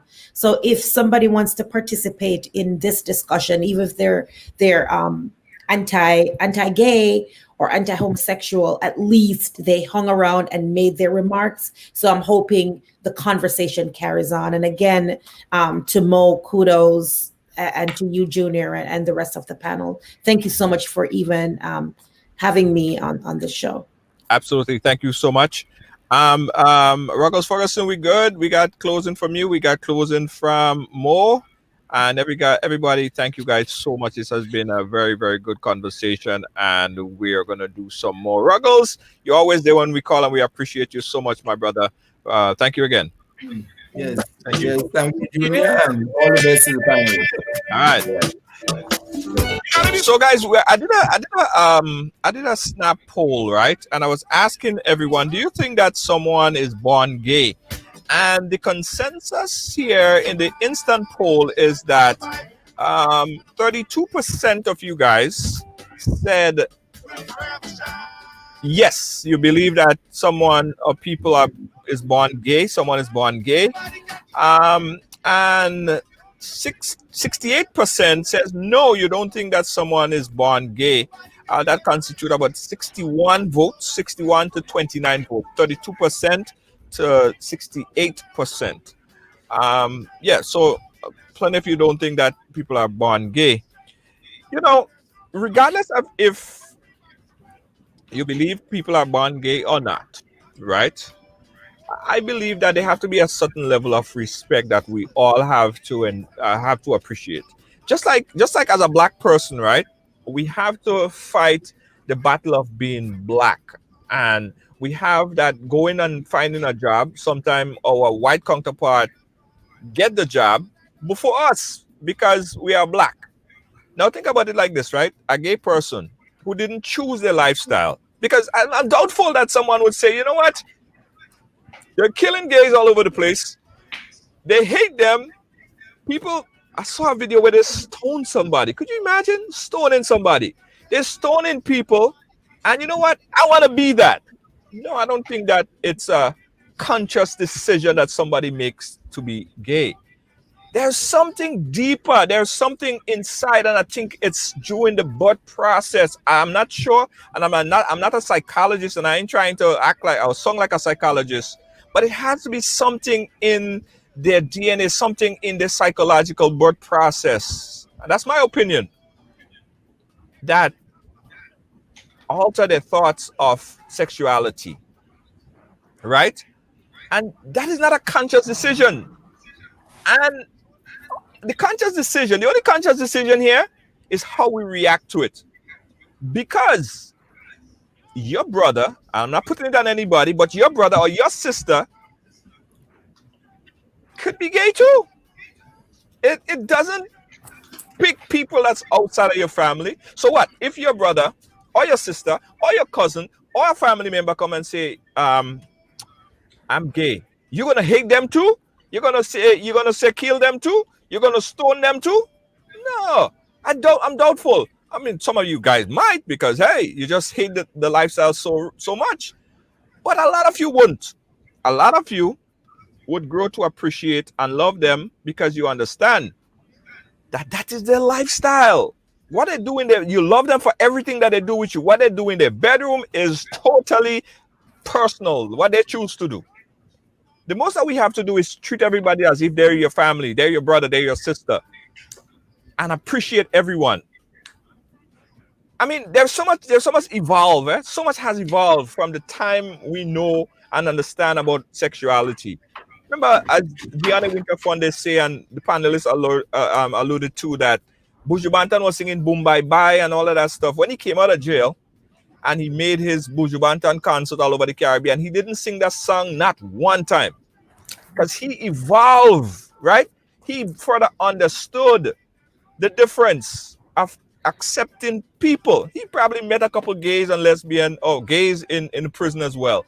I don't know where he came to that realization, but he came to a realization that he don't sing "Boom Bye Bye" no more. Buju Banton don't sing that song no more. So it goes to show that he's not really proud of that, and he has evolved as a person.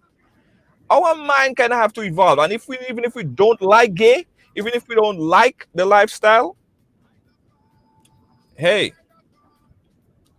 leave the people to be, to practice, or to act, or to deal in their bedroom how they feel they should. No. At the same time, that doesn't mean that I am advocating or like what happened by the circulation of any pornographic material, right? I don't believe that the video being circulated was right.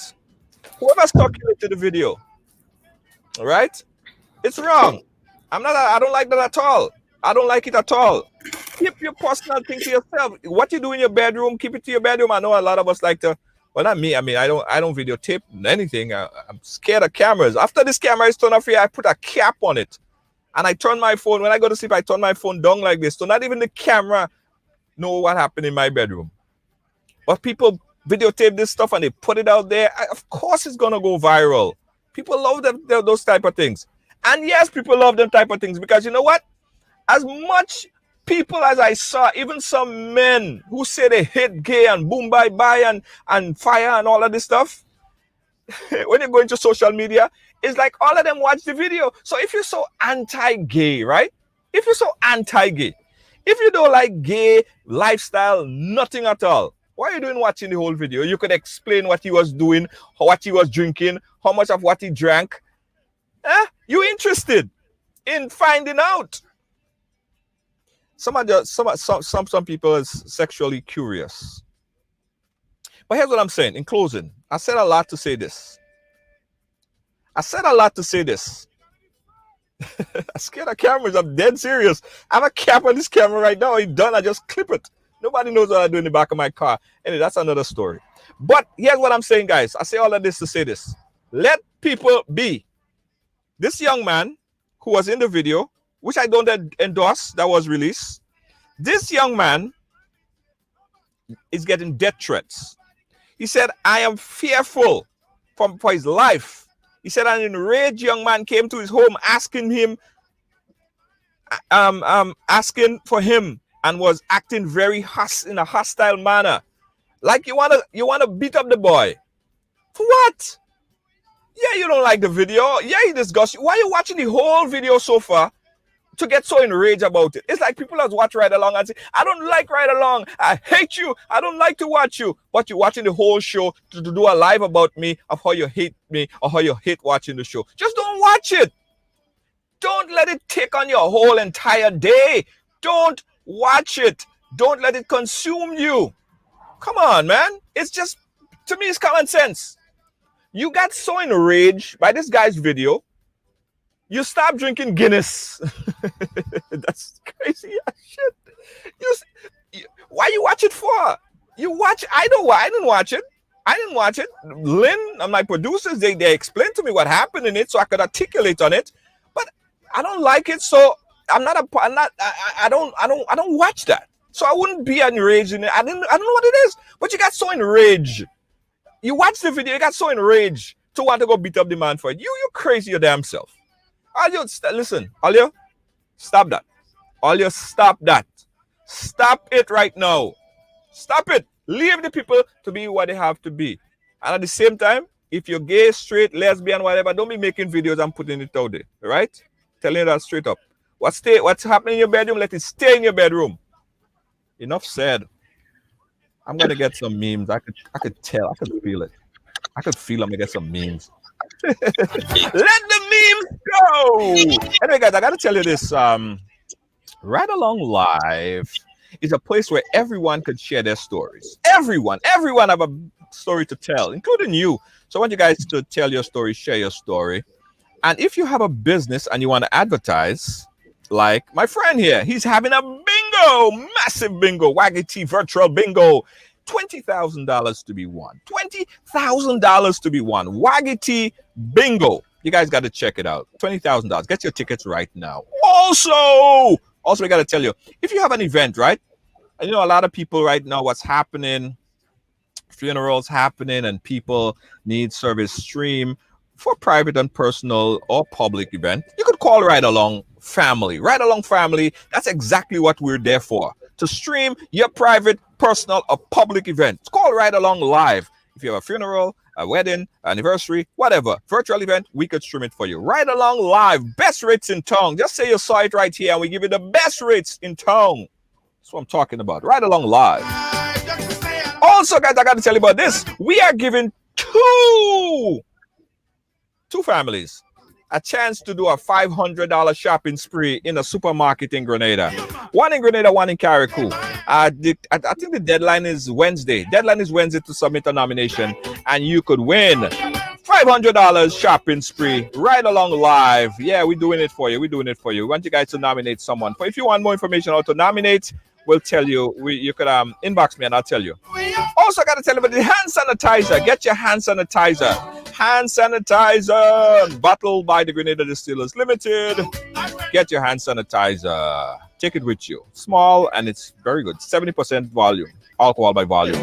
Advertise your business right here on Ridealong. You know we go 718-701-5720.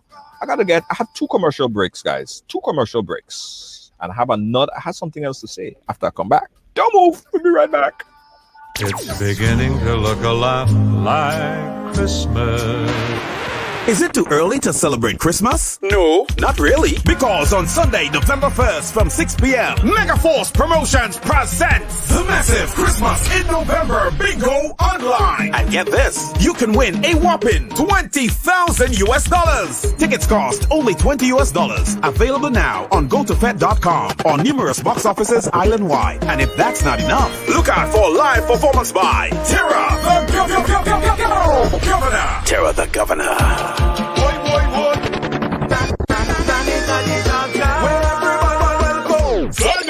Sunday, November 1st. Join the fun and excitement online. Play Waggity Virtual Bingo. The new way to play bingo. A message by the Grenada Distillers Limited. You want a hand sanitizer to do 3 things: kill germs, be gentle, and to go where you go. You can get all of that in our hand sanitizer. Hard on germs, gentle on hands, affordable. Remember, hand sanitizers contain alcohol. Keep away from heat and flames and avoid contact with eyes. Available at retailers island-wide. A message by the Grenada Distillers Limited. Hey, I got some good news for you.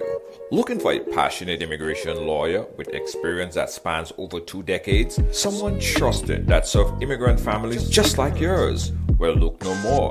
Now you can benefit from her personal and professional experience. Diane Winter Funde. Schedule a consultation now and get assistance with your immigration journey. Specialize in adjustment of status, B1 business visa, B2 visitor's visa, consular processing, deportation defense, naturalization, and more. Give us a call today at 813-815-3529. That's 813-815-3529 or online at winterimmigration.com. Attorney Diane Winter Funde. Law done differently.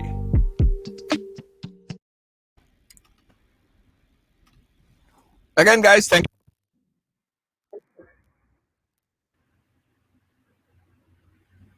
You're constantly thinking of food, but sometimes you just don't want to cook or want something a little different. That's when you call Tasties, preparing meals that you really love. Tasties, our mouth-watering food, would have you coming back every day. But hold on, we only prepare meals Monday, Wednesday, and Friday for now. Call early because we have a lot to serve and we would love to serve you. Tasties, we prepare the meals you love to eat. From macaroni pie to baked chicken, provision dumpling and saltfish, stewed chicken, curry chicken, baked chicken, rice and peas, salads, and more. Please call for daily menu. Call 425-0624 or 403-0411. You can pick up your meals from us or we deliver to you. Tasties, food that's delicious.